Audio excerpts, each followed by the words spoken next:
Good evening from New Delhi and welcome to Ray's World. I'm your host Sriraj Ray and we are here once again graced by Ambassador Showman Ray. Thank you. Who served in the Indian Diplomatic Corps in Damascus in the late 2000s. Yes.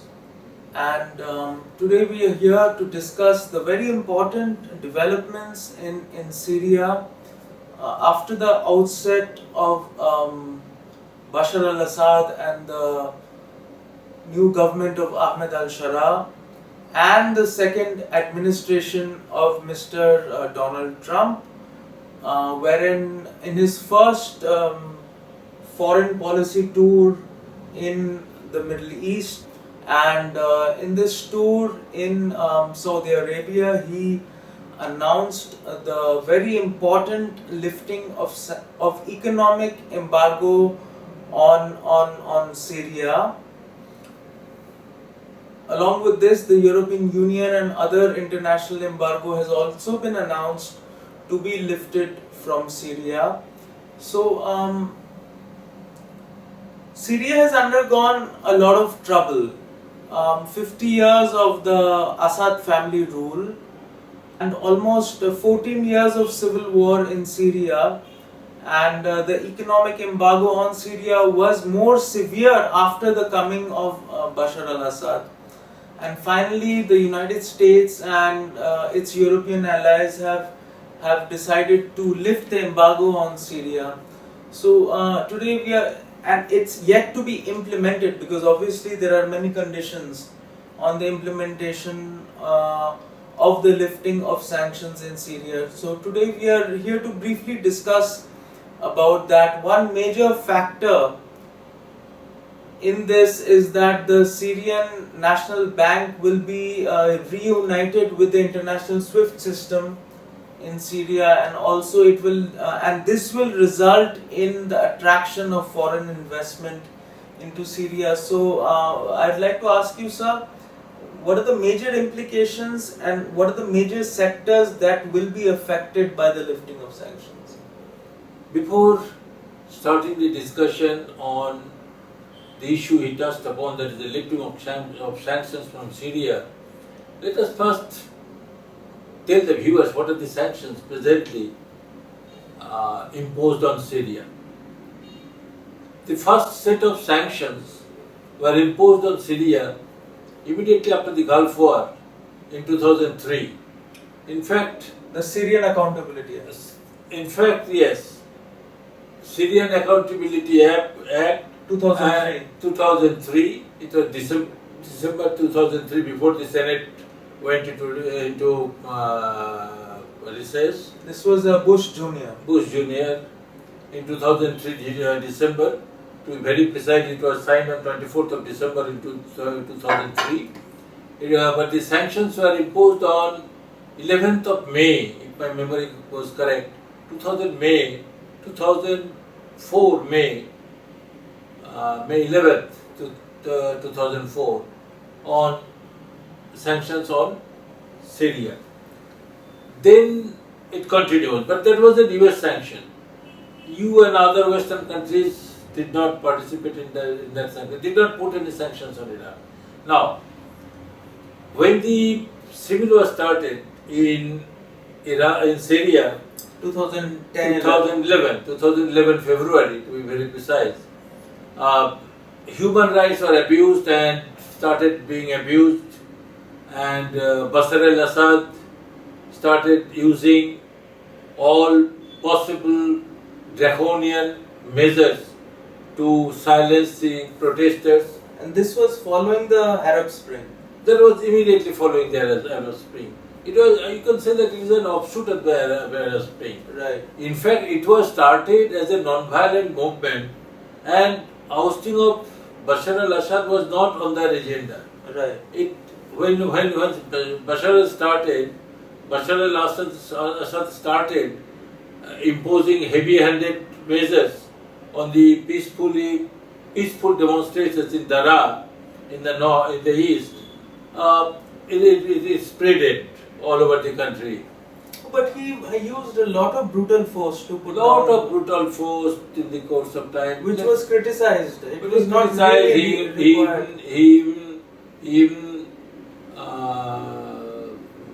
bombed, he Right. even dropped chemical bombs on his own citizens That was done later on, and during the civil war. right. And Barack Obama said that that was a red line. That was the red line which was not followed properly. That there was some missile attacks, Right. isolated missile attacks, but that's not that much. That didn't cause that much of damage to the Syrian military system or military mechanism. America's attack. America's attack. So during that period, from 2020 to 2011, the EU imposed sanctions, severe sanctions on Syria. UK, outside EU, UK, Australia, they also imposed serious sanctions on Iraq. Serious by what serious I mean, very effective and powerful sanctions on Which Syria. were mostly economic sanctions? Or? Economic sanctions, And arms embargo also. arms embargo, oil embargo, travel ban. Their banking system was completely collapsed And isolated. and isolated, and it was exacerbated by the civil war. Okay. On the one hand, there were sanctions. On the other hand, there were civil wars, devastating civil war, which was brought to some sort of control from 2015 onwards. But it were pockets of isolated pockets. In isolated pockets, there was some semblance of peace. But in the Druze control areas also there were problems. The Kurdish control areas there were problems, both in the northwest and the southeast. And then following 2014, the ISIS problem started. ISIS problem started. So it became very complicated scenario. And Bashar al-Assad kept on pounding bombs and bombs and bombs. And then post 2015, the Russians joined in. Post 2015, not in 2015, Russians Right. joined. And the Iranians got involved also. Iranian got involved beforehand, from the beginning, Hezbollah and all these things, Iranian special guards, they were directly involved in this thing. So this is a different ball game. When we are discussing sanctions and its effects, so Syrian economy, when I was there, I left Syria in 2010. In 2010, Syria's exports were around 11 billion US dollars. Okay, though their oil production has come down from say 450,000 barrels a day to roughly 270 million barrels a day. Their export Almost half. Their export revenue was around 10.8 or 11 billion US dollars. But in 2021-22, it came down to 1.8 billion US dollars. 10%. 10%. Because of complete oil embargo. So what they did, they started Captagon, a drug, amphetamine drugs, and they were earning, as per World Bank report, Smuggling through the Gulf and Jordan. And they were earning around 5.6 billion US dollars from Captagon exports only. Became a cottage industry, and that's the main source of revenue for the government. And smuggling of oil, clandestinely in cohort with the Iranians, they started doing these things. So that was the situation. Okay, so it seems the situation in Syria was very precarious during the last 10 to 15 years. My question is two-pronged. Number one, how soon do you think the sanctions will be lifted out of Syria, and also there are conditions on the lifting of sanctions, like the amalgamation of the SDA forces, the Kurdish forces into the Syrian National Army, and also the expulsion of foreign fighters from Syria. Obviously, Mr. Al-Shara, who is on, he's put his foot on the pedal. Obviously, Mr. Ahmed Al-Shara will work very hard to fulfill these conditions.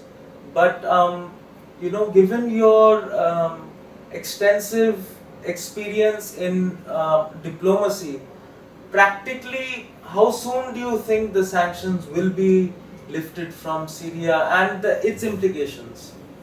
Sanctions will be lifted. There are two questions. First, sanctions will be lifted very soon. It will within a couple of months, I would say, because already EU has voted to lift the sanction, to start discussion on lifting of sanctions. So, a couple of months, I suppose. And the USA also. And powerful regional forces like Saudi Arabia is backing this movement. Yes, yes. And Syria has already been, readmitted in the Arab League.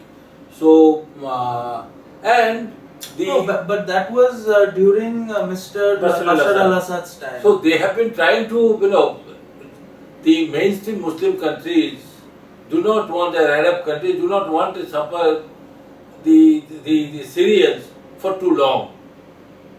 For them to suffer for too long. For them to suffer for too long. Right. So another condition is Syria to sign the Abraham Accord for the lifting of the sanctions. No, not necessarily. That's not directly related. That's not related. He suggested. Okay. Donald Trump has suggested. But Ahmed Al-Shara has maintained a very strategic tie-up with Syria, with Israel after coming into power. Yes, there have been reports that there were meetings between the Israeli delegations and the Syrian delegations in UAE, in the UAE. Right. There are two meetings as far as my report goes. So you feel that the sanctions will be lifted within the end of this year? I would say that it will not take that long even. Okay. It will take a few months. At the same time, even when the sanctions are lifted, there will be a big rush of foreign investment and reconstruction. So the companies who are interested in doing the reconstruction jobs in Syria, they will also put pressure on the respective governments to lift the sanctions as soon as possible, so that they can go on job, to start their job. Right. They need everything. Right. They need aircraft. So the aircraft companies, both in France is also pushing very hard the EU to lift the sanction. France will sell the Airbus. US companies, Boeing will send their aircraft. Syrian Airways is completely, there is no aircraft practically. I mean, it's a hypothetical question, but do you think there is any chance of Iran and Russia joining the reconstructive efforts, or after so many years of investment in that? I do not think so. Iran definitely not. Iran definitely not. Russia doubtful. Right. They still have their bases in Tartus That's and a different Hammam. thing. That's a different thing. They are also shifting their base to the Red Sea region. But what will happen once the sanctions are lifted? The first thing the Ahmed Shara government has to do is to reunite their economy with the world economy. Okay, their banking system has to be reconnected with the international banking system, international financial system, proper legislations for investment, economic reforms. Those are to be in place before the actual work starts. And I read somewhere that Ahmed Shara's government has already started working on that, on legislations, proper legislations, because without financial legislations, without linking the bank making all the arrangements, because once the sanctions are lifted, if you start working on those things, it takes months. Right. Because reconstruction of bank, reviving of banks need huge investments. Okay, seed capitals. So they need seed capitals. So all these things are to be in place before actual reconstruction comes. Right. Besides the civil reconstruction programs, what do you, according to you, what are the major primary priorities of reconstruction in the country? For example, the oil sector. Oil sector, yes. Oil sector is the oil revenue is the main source of income. Right. And as I told you, And which is in the north, in the Kurdish region. no, not the main West. main oil fields are located in the southeast region of Syria. Okay. That is Diazo, down Diazo, those areas. Those are under Kurdish control, and I think there should be some sort of agreement between them while revenue sharing and all these things. Their participants. So some sort of agreement has to be done. During your time in Syria, under it was Hafiz al-Assad's time. No, Bashar al-Assad's time, right? What year was this? I was there from 2006 to 2010. What were the sectors that you yourself witnessed were most handicapped due to the sanctions? This oil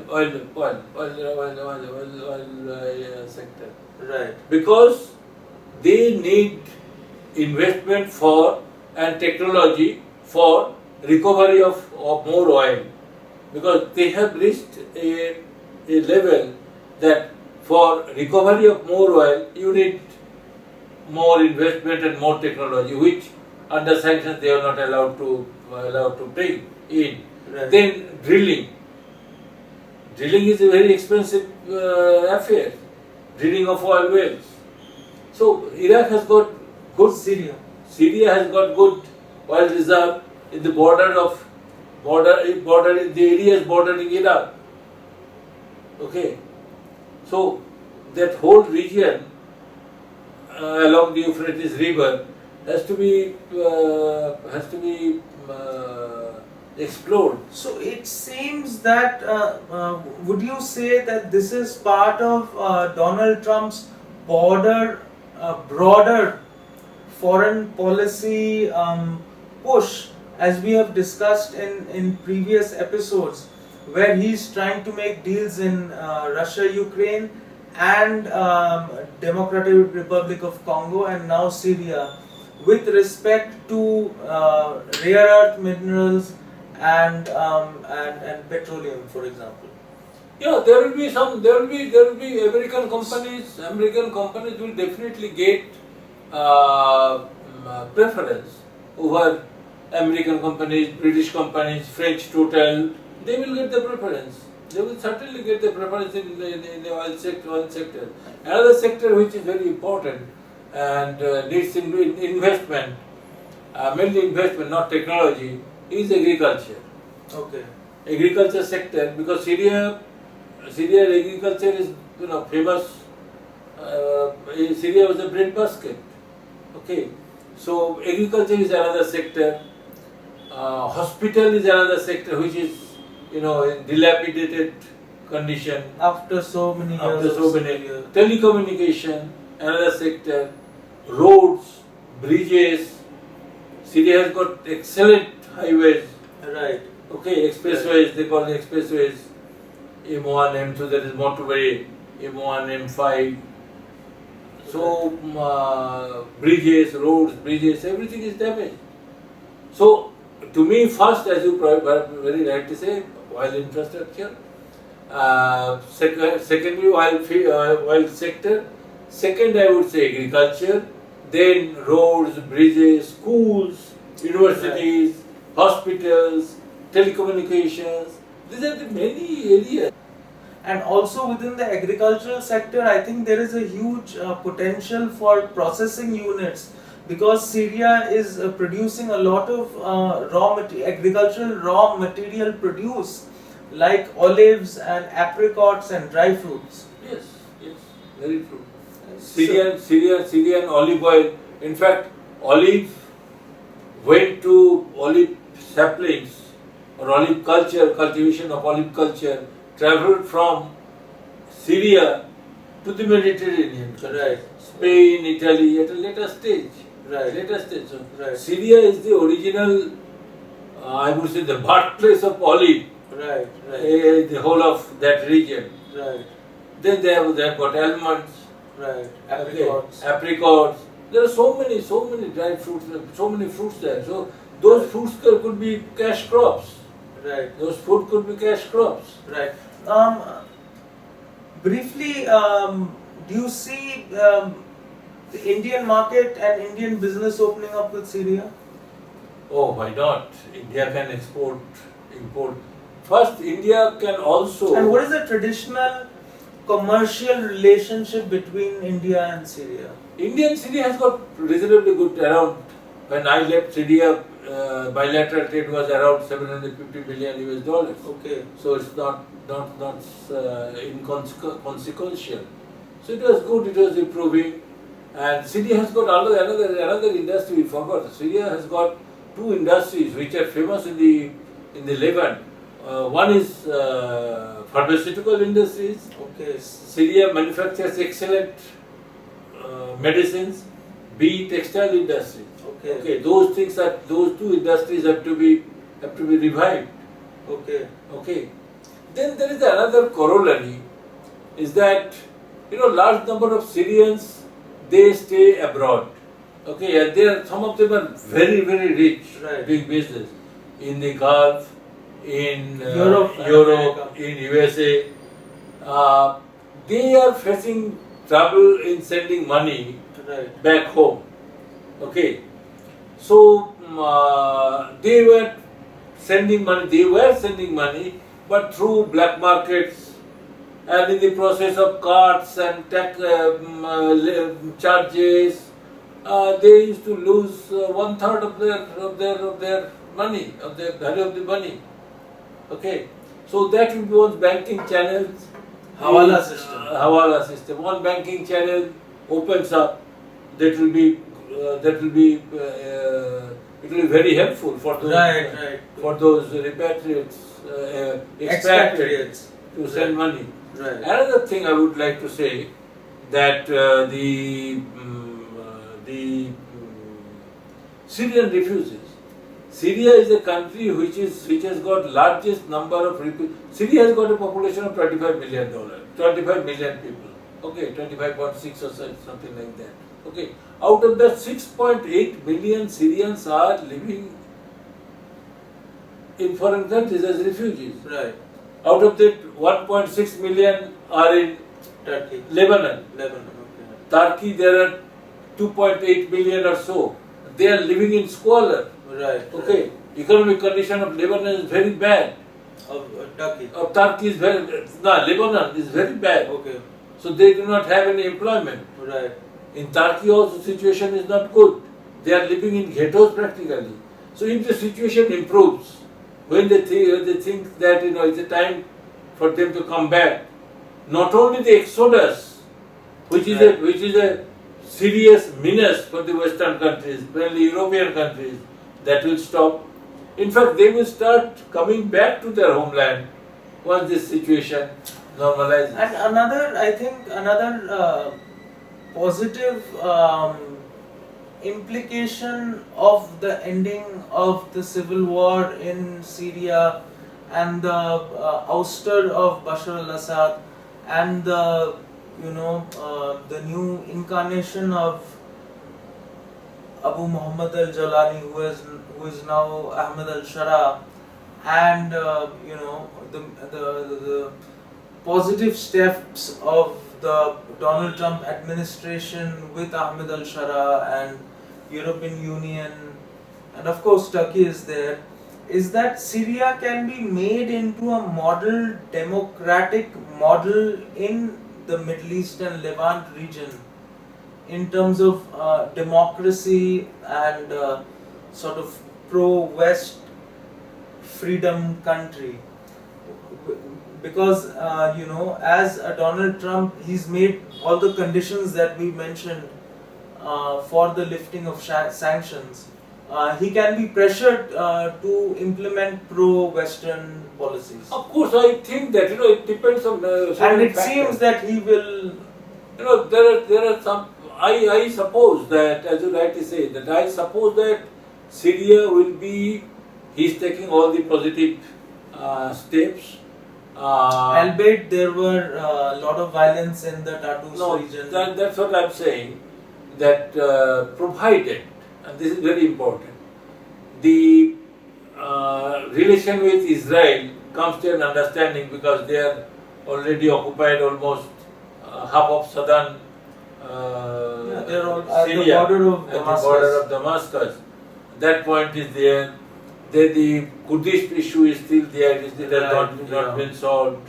Okay. So overall situation is that I think it is going for better days ahead. The Israeli issue will be sorted out somehow. Do you think they'll sign the Abraham Accords? No, I cannot say so. I cannot comment on this. It's too early. It's too early. It will be very difficult for, as the Saudi Arabia is facing it, very difficult to sail. But that is because of the Gaza. That is the Palestine issue and all these things. In Israel, in Syria also, I stayed in that country. There is very strong anti-Israeli sentiment, support for the Palestinians. So let's not discuss that. We are discussing about sanctions. Another condition for the lifting of sanctions is for Syria to get rid of all Palestinian and Lebanese and Iranian militia leaders in their country. They are already. That has been there from the 2003. That has been there from 2003 and all, and they have been their strength has been diminished. So that's not a big issue now. Right. Now the issue is a geopolitical issue, and I think that Syria is going forward to a all-inclusive and pluralistic form of society, and he has got Ahmed al-Shara, the Provisional president, Ahmed al-Shara, for 5 years. For 5 years, is taking all the right steps, and he is enjoying wide support, unfettered support from the Gulf countries, and I think as soon as the sanctions are lifted, countries like Saudi Arabia, Qatar, UAE, they will invest in Syria. Some of them could be grant. Some of their investment could be in the form of grants. There will be donors conference. There will be some donations from the European Union and EU countries and the Gulf countries. So I think Syria future looks good. Can you briefly tell us about India's foreign policy with Syria from, say, the late 90s from the late 90s to the late 20s, and how do you envision that India's foreign policy will change in the latest scenario? Well, India has got a consistent foreign policy so far as the West Asia is concerned. And with Syria, we have got age-old relations, and we have got a large number of Indian students who are studying there, and their universities. Okay. And the Shia clerics are there, especially in Sadezaneb area.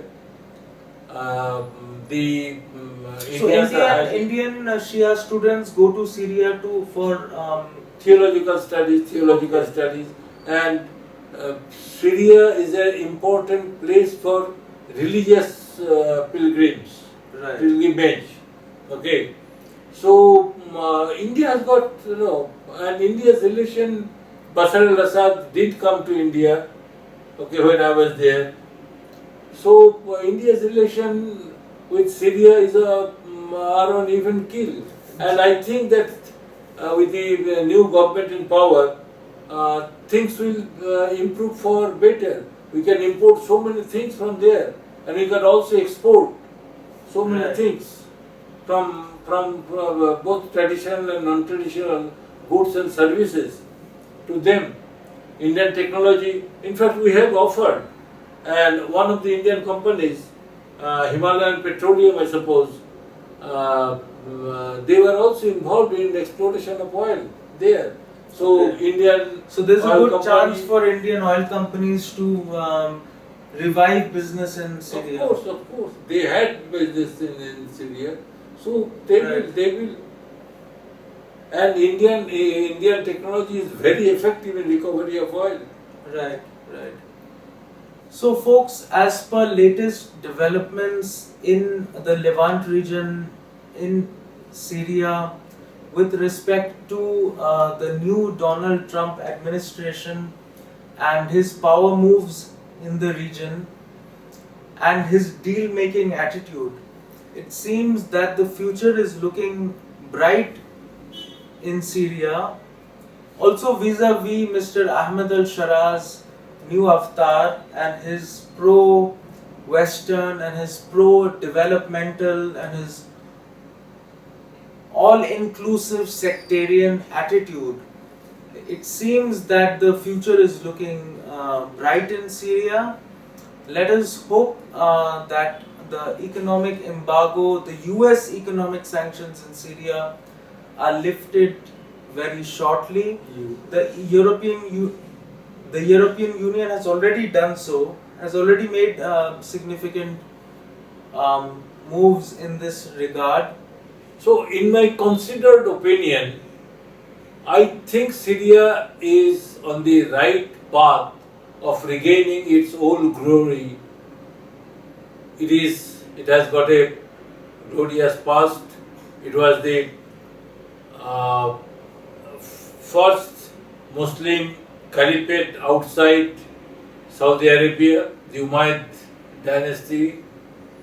So, and that was the golden period of Syria. So Syria will regain that old glory in West Asia. That's my earnest hope. And on a final note, both of us, we definitely hope that India will be able to play a significant part in the reconstructive journey of Syria. Both Ambassador Shoman Ray and myself will see you in the next episode. Thank you very much. Namaskar. Thank you.